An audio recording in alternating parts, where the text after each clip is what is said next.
지난 시간에 우리가 열왕기 하 8장에서 여호람에 대한 이야기를 했는데, 지난주 말씀을 들으시고 이 가계도를 지난주에 저희가 이제 설명을 드렸는데, 이 가계도 족보, 근데 이게 머릿속에 쏙 안 들어오신다 하시는 분들이 계셔서 제가 또 이렇게 화면을 준비했습니다. 화면 한번 띄워주시죠. 예, 아주 깔끔하게. 뭐 제가 만든 건 아니고 우리 청년에게 부탁을 해서 만들었어요. 고마워요, 윤지야. 자, 이게 지난 시간에 저희가 8장에서 우리가 본 내용인데요.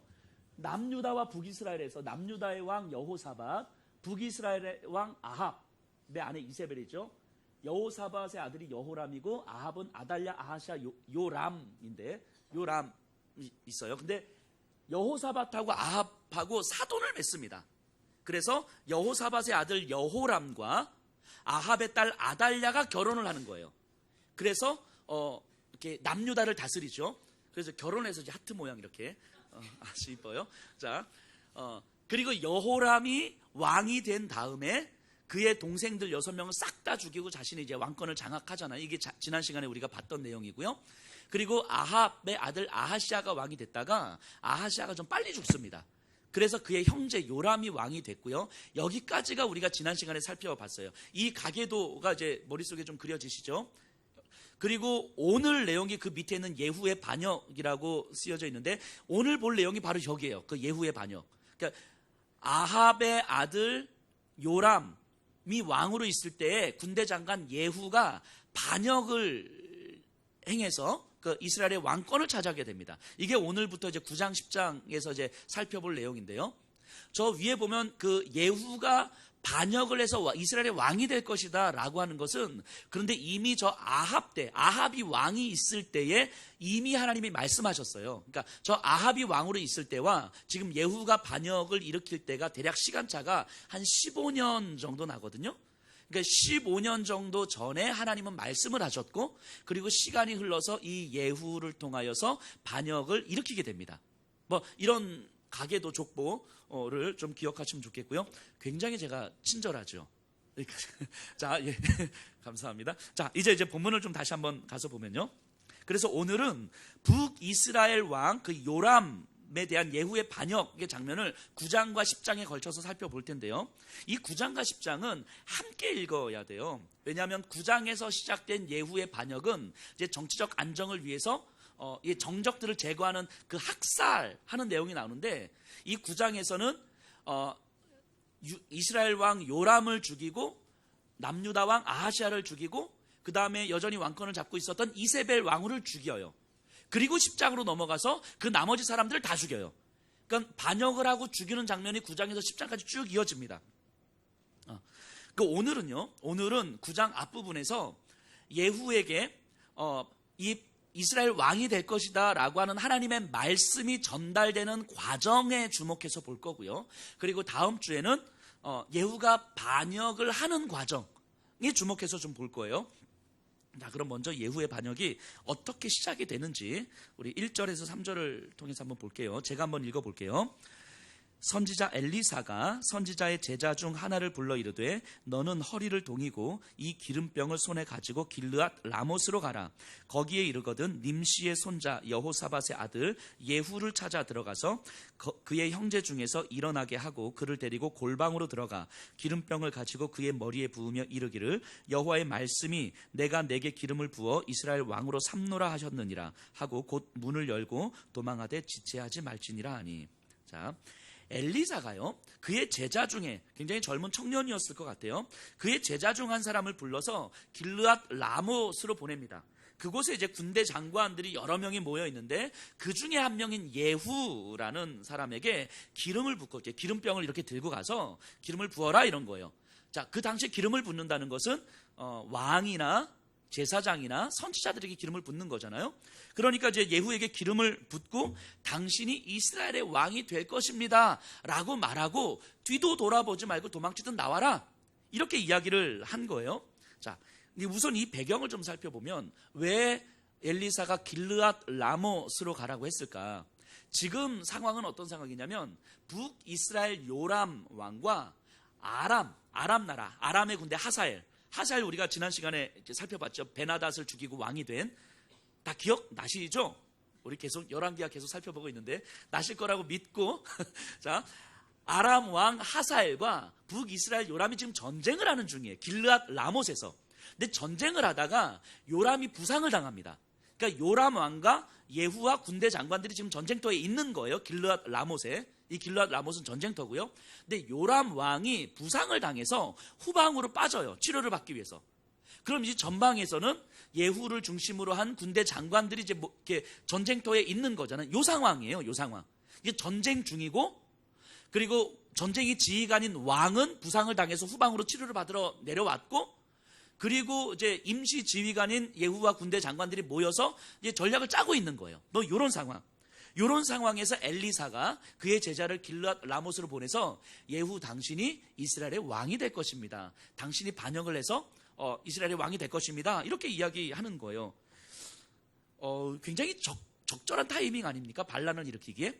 전쟁 중이고 왕은 부상당해서 지금 밑으로 내려가 있고 후방에 빠져 있고 힘이 없는 상태고 이 전쟁의 지휘권이 지금 예후와 군대 장관들에게 있는 거잖아요. 이 상황은 반란을 일으키기에 가장 최적의 상황인 거죠. 다음 주에 우리가 살펴보겠지만 예후와 군대 장관 몇 명이 모여서 이미 반란을 모의하고 있었던 것 같아요. 이 자세한 건 다음 주에 볼 거예요. 근데 이미 모의하고 있는데 기회를 호시탐탐 노리고 있는데 전쟁이 벌어졌고, 그리고 왕은 부상을 당해서 후방으로 빠졌고, 이제 모든 지휘권이 예후와 군대 장관들에게 딱 잡혀있는 상황이에요. 이제 반란을 하기에는 굉장히 최적의 상황이 됐는데, 이때 여호와의 사자가 와서 당신이 이스라엘의 왕이 될 겁니다 라고 기름을 붓는 거예요. 이게 기름을, 그러니까 이제 진짜 이때구나 라고 이제 아마 이렇게 됐겠죠. 그래서 아마도 우리가 다음 주에 자세하게 살펴보겠지만 예후와 몇몇 사람들이 준비한, 인간들이 준비한 어떤 반란에 대한 어떤 치밀한 준비와, 그리고 하나님의 예언이 딱 맞아떨어진 거잖아요. 근데 이것이 어찌 보면 굉장히 좋게 해석할 수도 있지만, 또 어찌 보면 인간의 욕망이 하나님의 일하심으로 둔갑할 수 있는 위험성이 내포되어 있는 거죠. 그것을 예후의 모습을 통해서 우리가 전형적으로 살펴볼 거거든요. 그래서 우리가 다음 주에는 굉장히 우리가 준비한 것과 하나님의 말씀이 딱 맞아떨어졌을 때, 인간의 욕망이 하나님의 일하심으로 얼마든지 둔갑할 수 있는 거구나. 하나님은 하나님의 일하심을 진행하는 거지만 그것을 인간은 자신의 욕망으로 얼마든지 활용할 수 있는 거구나 라고 하는 그 위험성을 우리가 한번 살펴볼 거예요. 그건 다음 주에 보기로 하고요. 자, 어쨌든 그런 배경에서 오늘 장면이 벌어지는데, 이 장면에서 우리가 먼저 생각해 볼 것은 엘리사의 태도예요. 이 엘리사의 태도를 우리가 좀 이해를 해야 다음 주에 예후를 이해할 때 조금 더 정확하게 이해할 수 있을 것 같아요. 자, 예후에게 기름을 부어 이스라엘의 왕으로 삼는 것은 엘리사가 결정한 게 아니잖아요. 이미 15년 전에 하나님께서 엘리야에게 주신 말씀이에요. 이게 열왕기상 19장인데요. 하나님께서 열왕기상 19장에서 엘리야가 이제 광야로 도망가 있을 때 엘리야에게 하시는 말씀이에요. 너는 님시의 아들 예후에게 기름을 부어 이스라엘의 왕이 되게 하라 라고 이미 15년 전에 말씀하신 거예요. 그런데 엘리야는 예후를 못 만나고 하나님 나라 갔거든요. 하나님 불려갔거든요. 그리고 그 말씀은 엘리사에게로 넘어왔고요. 엘리사는 그 말씀을 자신이 직접 수행한 것이 아니고 그 제자에게 수행하도록 한 거예요. 그러니까 예후에게 기름을 부어 이스라엘의 왕이 되게 하라는 엘리야에게 하신 하나님의 말씀이 엘리사를 통과하고 그의 제자에 의해서 15년 후에 이루어지는 과정이 지금 본문에 나오는 거예요. 그러니까 오늘 본문은요, 시간이 지나도, 그리고 사람이 바뀌고 상황이 바뀌어도 하나님의 말씀은 바뀌지 않는다라고 하는 것을 지금 보여줘요. 예후가 왕이 되는 것은 엘리야나 엘리사나 그의 제자에 의해서가 아니라 하나님의 예언의 말씀에 의해서 이루어진다라는 것을 지금 보여주고 있는 거죠. 하나님은 말씀하셨고 그 말씀은 그대로 이루어지는 거예요. 성취되는 거예요. 그 말씀은 그 자체로 능력이 있는 거죠. 말씀은. 그 말씀을 누가 들었느냐, 누가 전하느냐, 이건 중요하지 않은 거예요. 그러니까 엘리야도 엘리사도 그 사실을 알고 있는 거죠. 내가 말씀을 들었다고 해서 이 말씀 내가 꼭 이루어야 돼, 내가 꼭 성취해야 돼, 이러지 않았다는 거예요. 하나님께서 나에게 주신 말씀을 이루고자 하는 삶을 살다가 아직 성취하지 못한 말씀이 있으면 그걸 엘리사에게 넘기면 되는 거고요.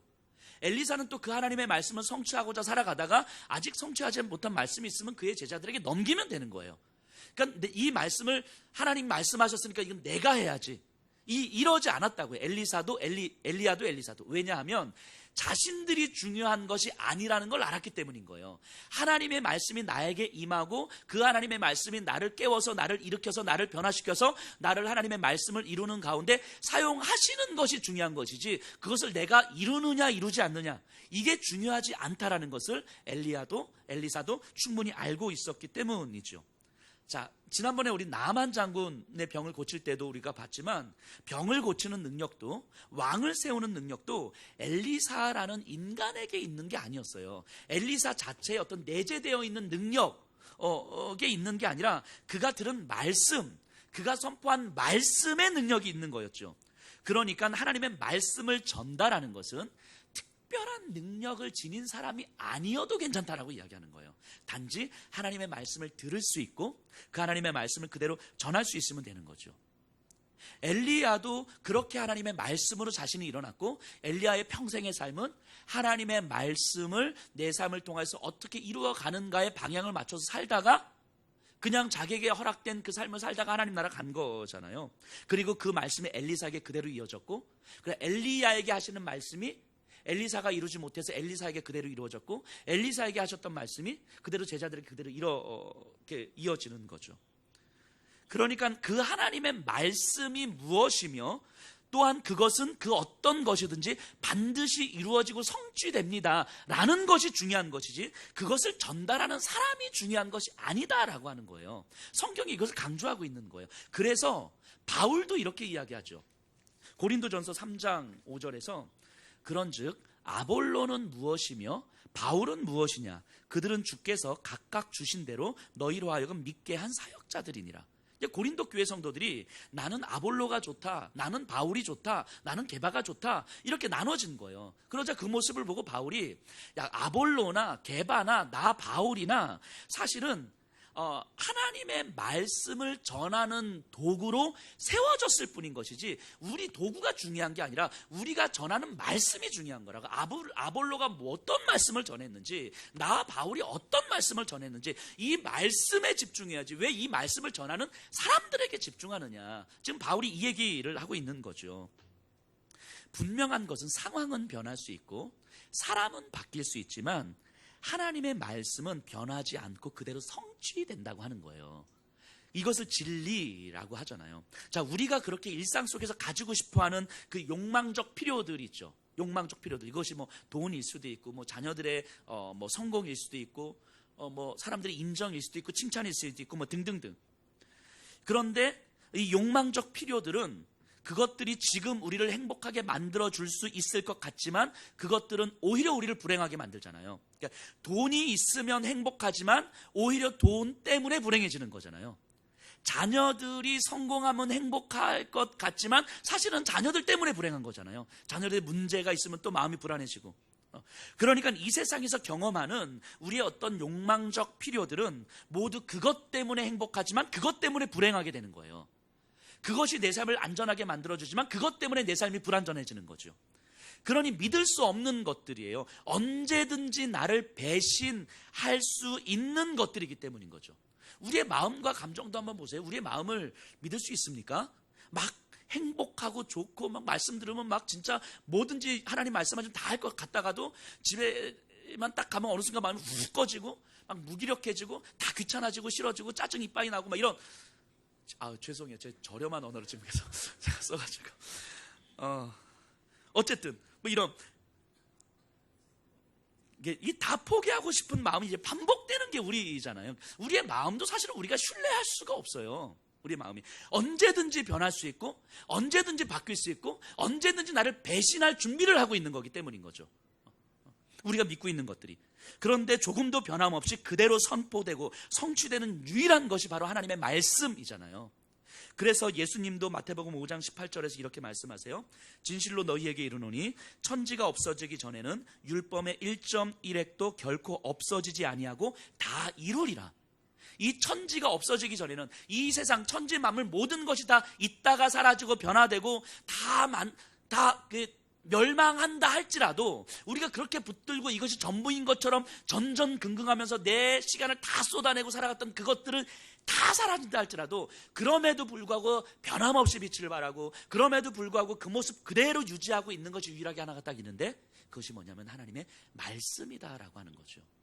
그렇기 때문에 우리의 삶에서 우리가 기준으로 삼아야 되는 것들이 변할 수 있는 것들인지 변하지 않는 것인지에 대해서 우리가 충분하게 판단을 해야 되는 거 아니겠습니까? 그래서 변하지 않는 이 진리의 말씀이 우리에게 들려지고 깨달아지고 믿어진다는 이 사실은 많은 돈을 가지고 있는 것보다 훨씬 더 풍성한 삶이라는 것이 확실한 거예요. 이것이 확실한 거예요. 이 확실한 거예요에 지금 아멘 하시는 분들은 그 삶이 진짜 실제가 되었으면 좋겠습니다. 물론 이 자리에 앉아 계신 모든 분들의 삶이 정말 실제가 되었으면 좋겠어요. 그렇기 때문에 이 사도 바울도 빌립보서에서 이렇게 이야기해요. 또한 모든 것을 해로 여김은 내 주 그리스도 예수를 아는 지식이 가장 고상하기 때문이라. 내가 그를 위하여 모든 것을 잃어버리고 배설물로 여김은. 모든 것이 다 필요 없다 이것이 아니라 내가 예수 그리스도의 십자가의 진리를 깨닫고 나니까 다른 것들은 이 십자가의 진리에 비할 수 없이 가치 없는 것들이더라.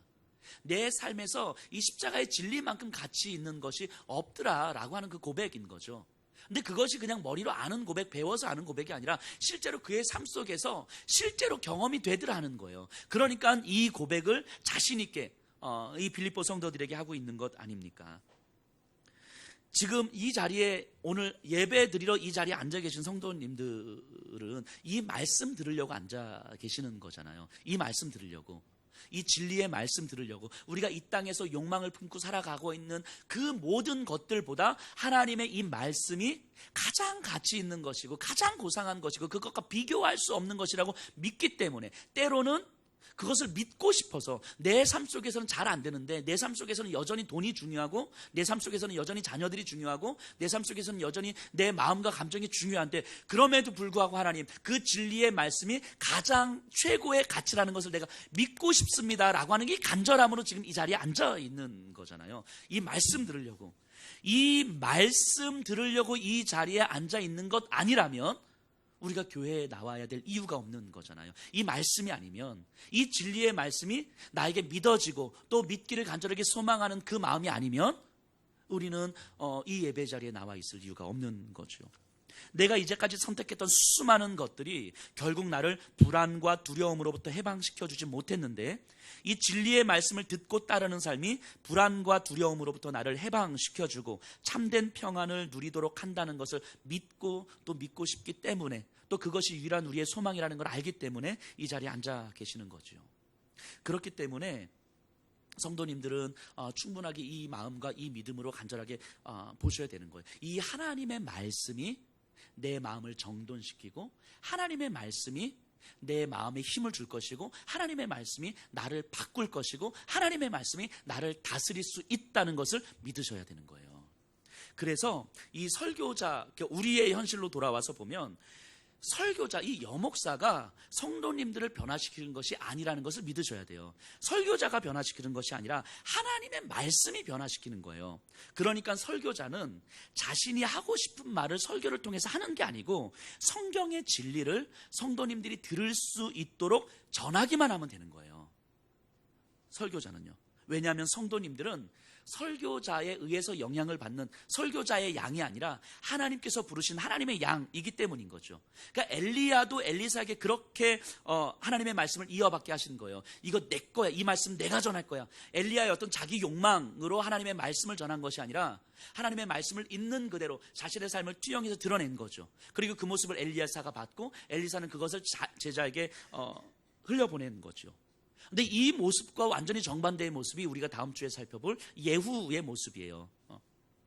자, 어쨌든 설교자는 그래서 이 점을 충분하게 인지하고 있어야 돼요. 성도님들이 설교자의 양이 아니고 목회자의 양이 아니고 그리스도의 양이기 때문에 목회자에게 순종하는 방식이 아니라 그리스도의 말씀에 순종하는 방식으로 성도님들이 신앙생활을 하셔야 된다는 것을 인지하고 있어야 되는 거예요. 설교자는요. 그런데 설교자가 이 점을 충분하게 인지하지 못하면 어느 순간 자기도 모르게 성도님들은 목회자의 양인 것처럼 생각해요. 그리스도의 양이 아니라 목회자의 양인 것처럼. 그러면 목회자들은 항상 성도님들을 자기의 영향력 아래 두려고 하죠. 목회자의 영향력 아래서 목회자의 말을 들을 수 있도록 만들죠.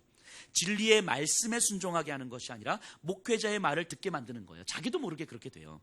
그럴 때 목회자들이 그럴 때 성도님들이 그리스도의 양이 아니라 목회자의 양인 것처럼 생각할 때 나타나는 언어들이 있어요. 우리 성도님들이 이런 것들은 좀 잘 분별하셨으면 좋겠습니다. 그것이 바로 축복과 저주의 언어예요. 축복과 저주의 언어. 목회자에게 뭐 불순종하면 하나님이 가만 안 둔다는 둥, 뭐 교회를 옮기면 저주받는다는 둥, 뭐 기도 안 하고 순종 안 하면 뭐 하나님께서 어떻게 때리신다는 둥, 뭐 11조 안 하면 뭐 하나님 뭐 다 뺏어가신다, 뭐 이런 이 비슷한 말이 축복의 언어죠. 뭐 11조 많이 넣으면 하나님 복 주시고, 뭐 기도 많이 하면 목회자에게 순종하면 하나님께서 복 주시고, 뭐 등등. 이 축복과 저주의 언어. 축복과 저주의 언어는 동전의 양면이에요. 그러니까 11조 내면 복 받습니다. 이 말은 바꿔 말하면 11조 안 내면 복 못 받아요. 이런 이야기하고 똑같은 거잖아요. 이 동전의 양면인데요. 목회자들이요, 이런 언어를 많이 쓴다면 그거는 자신이 의도했던 의도하지 않았던 성도님들을 자신의 양이라고 생각하고 있기 때문인 거예요. 그리스도의 양이 아니라 내 양이라. 그래서 내 말을 듣도록 만드는 거죠. 그래서 성도님들은 너무도 자연스럽게 축복받고 싶지 뭐 저주받고 싶어 하지 않으시잖아요. 근데 축복받으려면 뭐 하면 되냐면 목회자의 말을 들으면 되거든요. 목회자가 기도하라면 기도하고, 11조 내라면 11조 내고, 새벽 예배 드리면 새벽 예배 드리고, 봉사라면 봉사하고, 목회자가 하지 말라는 걸 안 하면 돼요. 그럼 저주 안 받는 거잖아요. 이런 축복과 저주에 대한 언어가 우리에게 익숙해지면 결국 목회자에게 순종하게 되어 있는 거라고요. 목회자에게. 이럴 때 이 목회자는 성도님들을 그리스도의 양이 아니라 자신의 양으로 생각하고 있는 거라고요. 이 정도는 이제는 우리 성도님들이 분별을 좀 하셔야 돼요. 그러니까 성도님들께서도 좀 부탁드리건데 잘 될 거라는 축복의 언어를 좀 기대하지 마세요. 저한테 축복의 언어를 기대하지 마세요. 기대하지 마세요. 제가 기도한다고 해서 우리 성도님들의 자녀가 뭐 이렇게 뭐 돌머리가 금머리 되고 그러지 않아요. 뭐 바뀌지 않습니다. 막 병 낫고 그러지 않아요. 뭐 그런 일 없어요. 그런 일 없어요. 제가 기도한다고 해서 막 머리에 손 얹고 기도한다고 해서 그런 일 벌어지지 않습니다. 공부해야 대학 가는 거지 제가 기도해서 대학 가는 거 아니거든요. 자, 어쨌든 그런 축복의 언어를 기대하지 마세요. 또 바꿔서 안 될 거라고 하는, 뭐 하나님께서 치실 거라고 하는 그런 저주의 언어에 대해서 두려워하지 마세요. 두려워하지 않으셔도 돼요. 그것들은요, 인간의 잘못된 욕망이 만들어낸 장치일 뿐인 거예요. 그런 것들에 너무 얽매이지 마세요. 자, 우리가 축복과 저주의 언어에 우리가 익숙해져 있다는 것은 어찌 보면 우리의 신앙의 기준이 하나님이 아니라 나에 있기 때문일 거라는 생각도 해봅니다. 왜냐하면 내가 좀 더 많은 것들을 누리고 싶기 때문이고, 내가 조금 더 많은 것을 뺏기고 싶지 않기 때문이고, 내가 많이 누리고 싶은 것이 축복이고 내가 뺏기는 것이 저주라면 그 신앙의 기준은 나인 거잖아. 나, 하나님이 아니라. 그러니까 우리가 축복과 저주의 언어에 익숙해져 있다면 그것은 신앙의 기준이 하나님이 아니라 나라는 것을 의미하는 거예요. 그러니까 이것으로부터 우리 자유로우셔야 돼요. 축복의 언어를 기대하지도 마시고 저주의 언어를 두려워하지도 마세요. 축복과 저주에 대한 권리는 목회자에게 있는 것이 아니라 오직 하나님께만 있는 거예요. 하나님께만. 그러니까 목회자 이 말들을, 목회자가 이렇게 어디 가서 목회자가 어떤 축복, 하나님 축복, 하나님 저주 막 이렇게 이러면요, 그냥 안타까운 마음에 하나님 저 목사님이 예수를 만나게 해주십시오. 이렇게 기도를 하셔요. 괜찮습니다. 아직 예수님을 못 만나서 그럴 수도 있어요. 자, 생각해 보세요. 왜냐하면 하나님께서 우리 한 사람 한 사람을 생각하시면서 당신의 아들을 죽이시는 그 아픔, 즉 우리를 향한 진노가 당신의 아픔이 되는 선택을 하신 분이잖아요. 그래서 그렇게 이미 우리를 충분히 사랑하신 분이에요. 그리고 그 사랑이, 우리를 살려주신 그 사랑이 우리의 평생의 삶에서 포기되지 않을 거라고 약속하신 분이에요. 그 하나님께서 우리를 왜 저주하시냐고요? 왜? 그 하나님께서 우리를 저주하실 거면 그 예수 그리스도를 이 땅에 보내지도 말하셨어야지.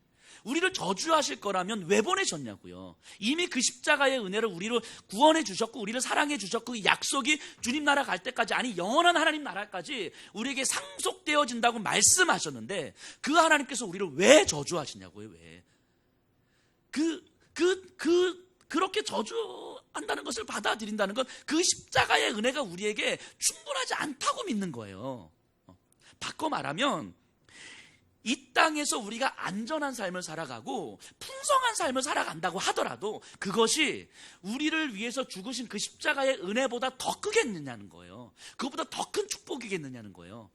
이미 비교할 수 없는 축복의 은혜 안에 우리가 들어와 있음에도 불구하고 뭐가 그렇게 받고 싶은 축복들이 그렇게 많아서 축복하냐 말이죠. 그걸 가지고 성도들을 움직이고, 그걸 가지고 교회 봉사하게 만들고, 헌신하게 만들고, 목회자에게 순종하게 만들고, 이 십자가의 은혜가 과연 어떤 의미이냐 말이죠. 이미 십자가의 은혜보다 더 큰 축복이 우리에게는 없는 거잖아요. 그것을 믿고 있는 자들인 거잖아요. 그래서 우리를 그리스도인이라고 하는 거잖아요. 그걸로 충분하다고요. 그걸로. 그리고 더 이상의 저주는 없어요. 왜냐하면 하나님께서 부어주실 그 저주는 이미 예수 그리스도 위에 다 부어주셨기 때문인 거예요. 우리에게 남아있는 저주는 없어요.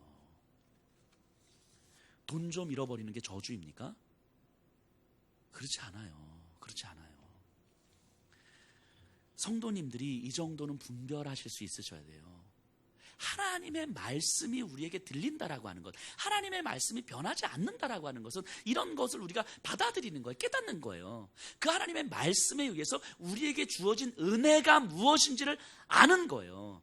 그러면 이 땅에서 우리의 안전을 위한, 우리의 욕망을 채우기 위한 그런 삶을 선택하는 방식보다는 이 말씀이 내 삶 속에서 어떻게 이루어지는 것이지 라는 것을 고민하는 삶을 살아가는 것이 훨씬 더 내 삶에 가치가 있는 거구나 라는 것을 깨닫게 되는 거죠. 이런 고민을 하면서 이 땅을 살아가는 거예요. 그랬을 때 십자가의 은혜로 충분합니다. 십자가의 은혜로 충분합니다 라고 하는 고백이 우리의 삶 속에서 있는 거죠. 그렇기 때문에 성도님들은 이 예배의 자리에서 설교를 들으실 때에 이 목회자의 이야기가 아니라 이 목회자를 변화시키는 하나님의 말씀의 이야기를 들으실 수 있으셔야 돼요. 이 말이 무슨 의미냐면 제가 중에 저희 교회 밴드에 제가 이런 글을 올렸는데, 성도님들은 목회자의 삶을 통하여서 설교를 듣습니다 라는 글을 제가 이렇게 올렸는데, 저는 그게 맞다는 생각이 들어요. 그러니까 그냥 제 말씀이, 제 여목사가 이 하나님의 말씀이 나 스스로도 변화시키지 못하는 그 말씀을 들고 성도님들을 변화시키겠다고 이 자리에서 설교하고 있는 게, 이게 얼마나 개그예요. 얼마나 우스운 일입니까? 이것은 진리를 가장한 내 이야기를 하고 있는 거죠. 설교자가 이 말씀이 내 자신을 변화시키지도 못하는 이 말씀을 가지고 성도님들을 변화시키겠다고, 이 세상을 변화시키겠다고 설교를 한다는 게, 이게 얼마나 우스운 일이냔 말이죠. 그런데 이거는 성도님들이 분별하셔야 되는 거예요. 그래서 좋은 의미에서 목회자를 감시하셔야 되는 거예요. 그러니까 삶에 관심을 가져주시라는 이야기예요. 내 삶에 목회자의 삶에 관심을 갖고 저 목회자가 어떻게 말씀을 붙들고 일상 속에서 몸부림치고 있는가, 안 되는 저 모습을 가지고 어떻게 몸부림치고 있는가 보셔야 되는 거예요. 제가 아무리 목사지만 제 안에 이렇게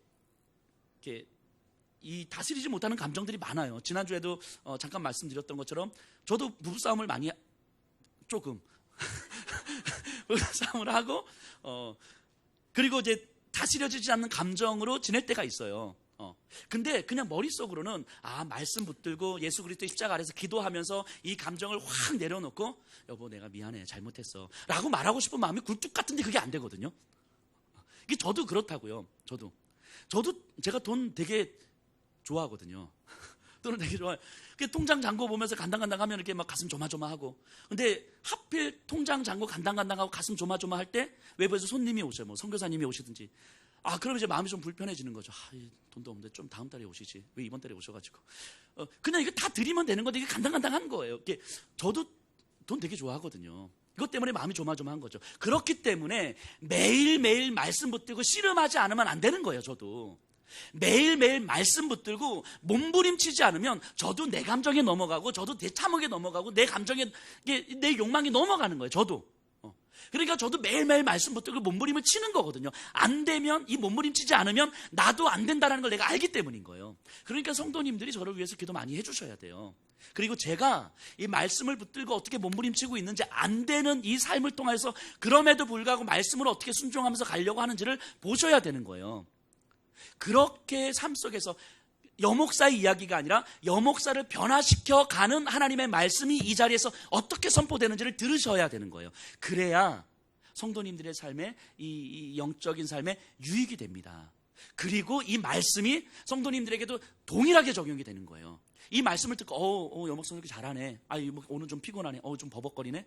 뭐 이런 게 아니라 이 말씀이 성도님들에게 일상을 싸우게 하는 힘이 되어야 하는 거예요. 그래서 이 말씀이 그냥 책 보고 연구해서 하는 이야기가 아니라 목회자의 삶에서 치열하게 몸부림치고 씨름하면서 만들어낸 이야기구나. 그 안에서 형성된 말씀이구나. 그러면 이 말씀을 들으면서 이 말씀이 나에게도 귀로 들리는 것이 아니라 내 일상 속에서 나도 어떻게 이 말씀을 붙들고 씨름을 해야 되는 거지?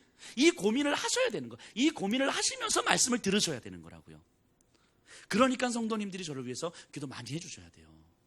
기도 많이 하시죠. 제가 어느 날 여쭤봤는데 집사님 저를 위해서 기도 많이 해주시죠. 그랬더니 어느 분이 제 기도 믿고 있으면 목사님 영양실조 걸리시는데 그러지 않으시죠? 믿고 갑니다.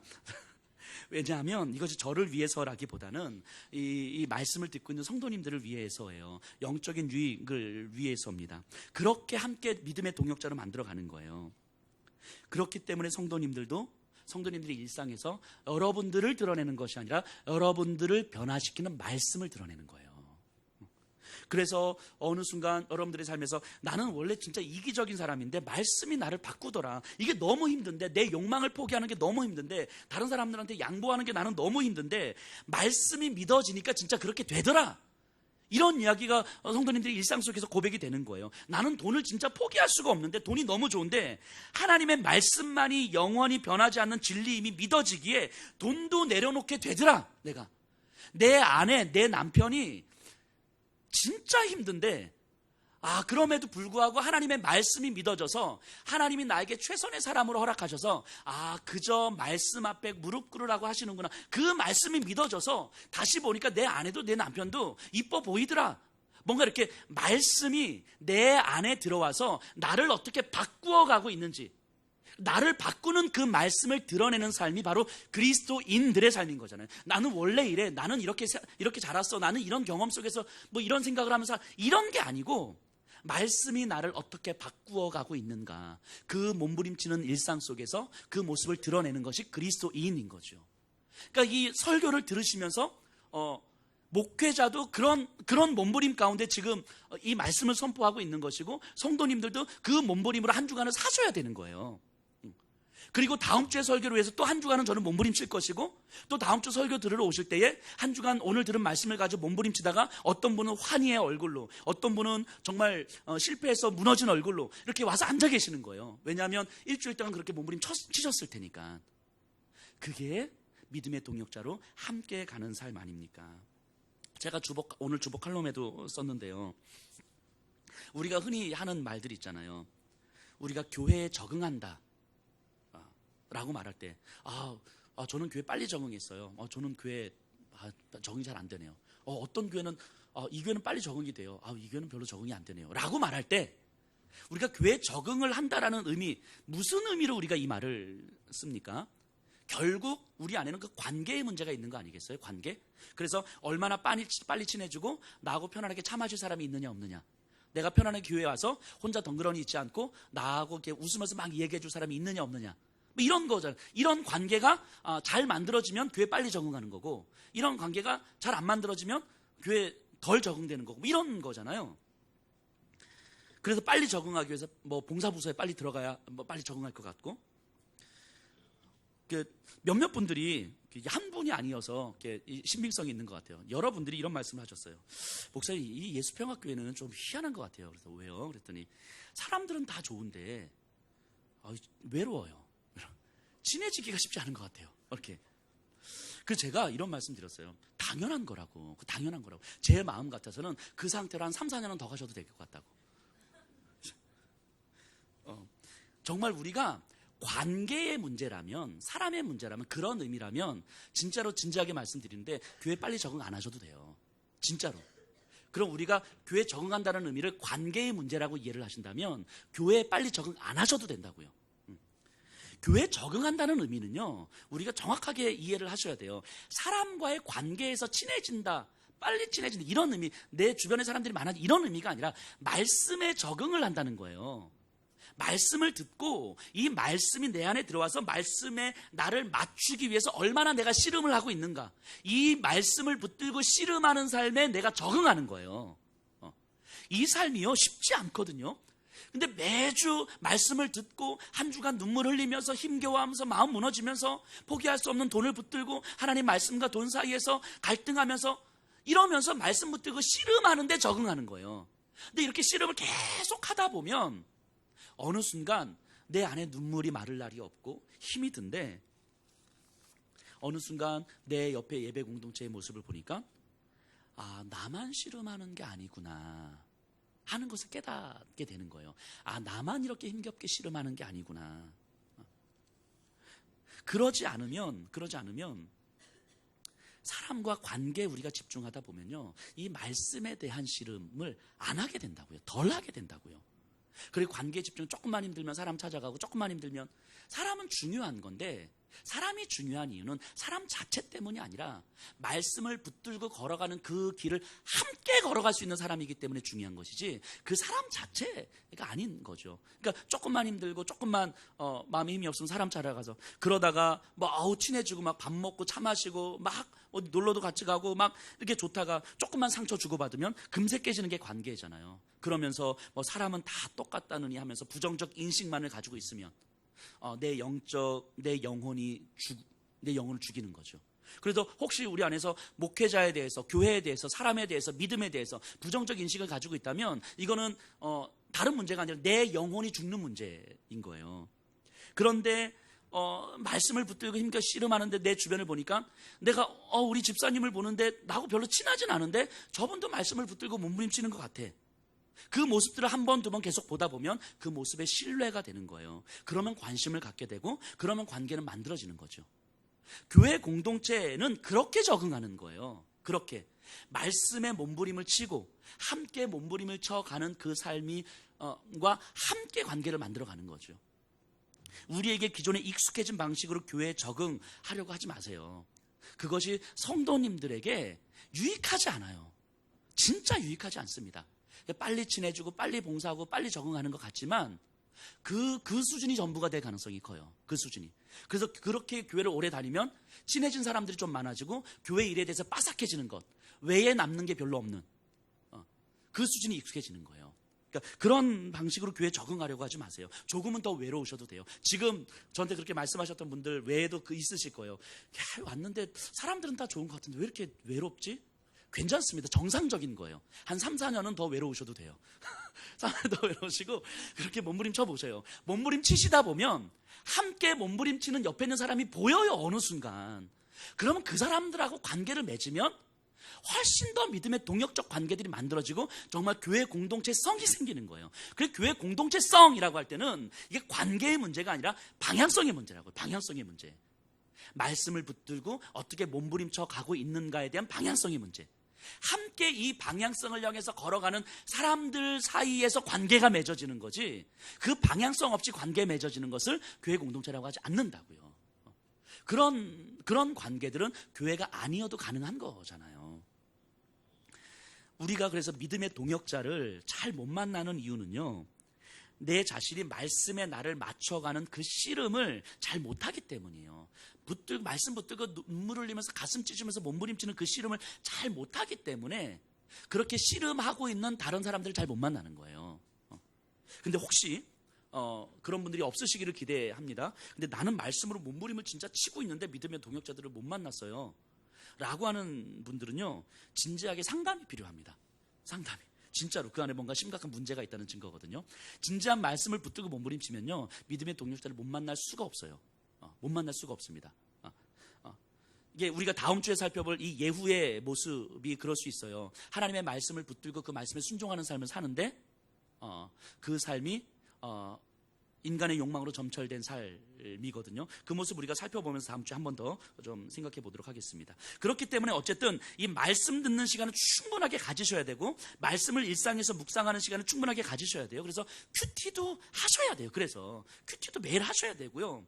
예배를 통해서 말씀을 들으려고 애를 쓰셔야 되는 거예요. 성도님들을 통해서 진리의 말씀이 드러나는 삶, 그것이 나를 통해서 진리의 말씀이 일상 속에서, 가정에서, 직장에서, 학교에서 드러나는 삶, 이것이 우리가 지금 이 예배 자리에 앉아있는 이유인 거잖아요. 우리가 침묵해 하려고 앉아있는 게 아니라 진리의 말씀이 내 삶 속에서 어떻게 드러나야 될 것인지를 소망하기 때문에 이 자리에 앉아있는 거잖아요. 그것이 하나님께서 우리를 부르신 이유 아닙니까? 그리고 그 말씀이 바로 오늘 이 예배를 통해서 우리에게 들려지는 거죠. 이 말씀을 깊이 묵상하셨으면 좋겠습니다. 자, 우리가 뒷부분 조금만 살펴보고 마무리를 좀 할 텐데요. 오늘 이제까지 했던 말씀의 좀 연장선에서 봐야 되는데요. 이 3절이에요. 3절 제일 밑에 보세요.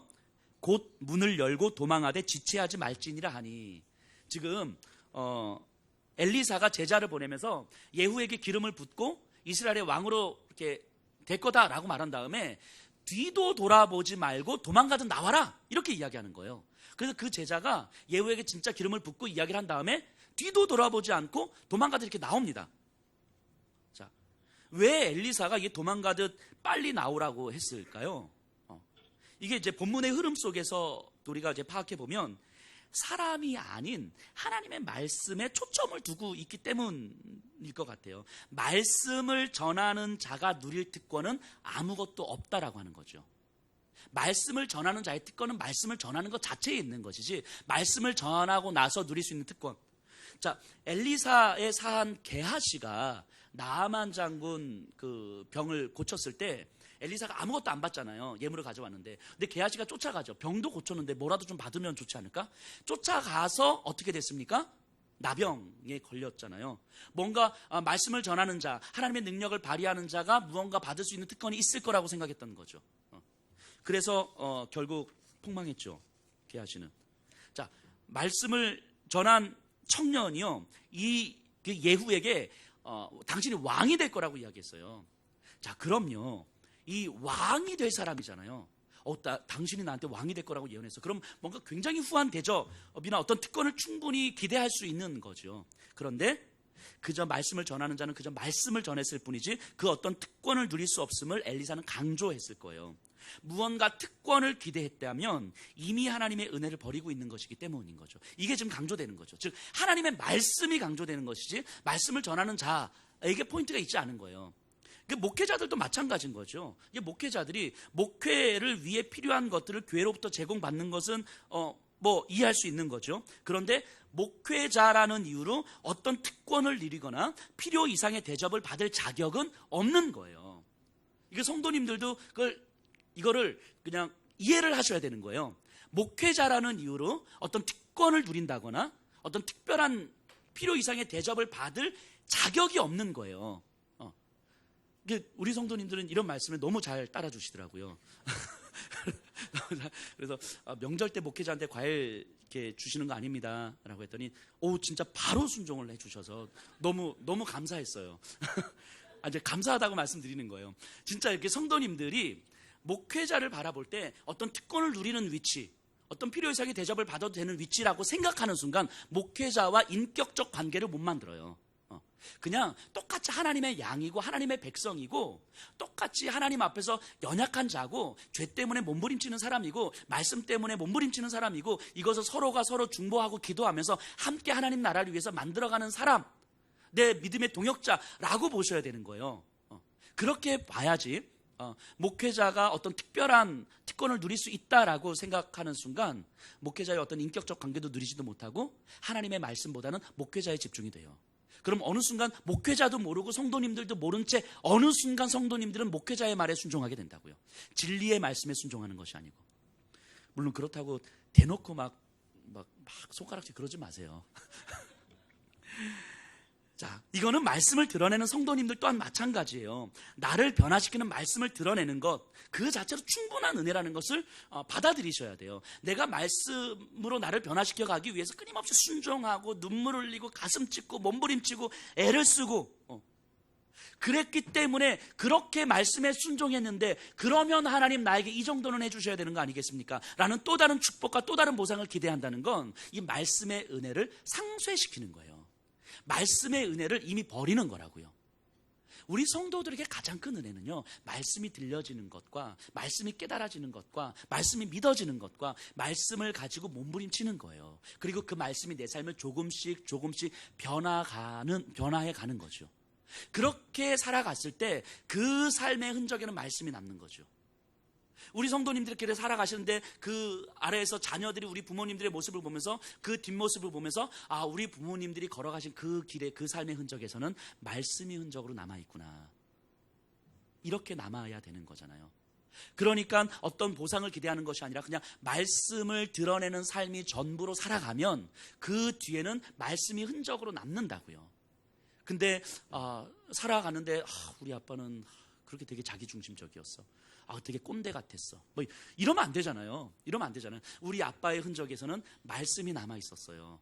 라고 말할 수 있어야 되는 거잖아요. 여기 계신 분들의 삶이 정말 내가 중요한 것이 아니고 나에게 임한 말씀이 나를 살게 하는 것이고 나에게 들려지는 말씀이 나를 가치 있게 하는 것이고 나에게 믿어지는 그 말씀이 내 삶에 의미를 부여하는 것이기 때문에 그 말씀으로 나에게는 이미 충분한 은혜가 누려진 것이고 그것만으로 족하다고 고백하면서 그 말씀이 나를 어떻게 변화시켜 가는지를 몸부림치면서 살아가면 여러분들의 삶의 흔적에는 말씀의 흔적으로 남아있게 될 거라고요. 그러면 되는 거죠.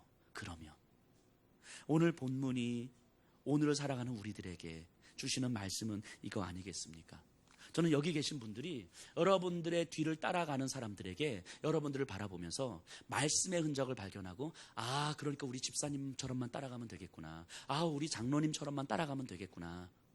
우리 뒤에 있는 사람들이 이렇게 고백할 수 있다면 우리를 통하여서 우리가 누릴 수 있는 은혜는 충분한 거 아니겠습니까? 우리 그런 삶을 소망해 봅니다. 이 시간 우리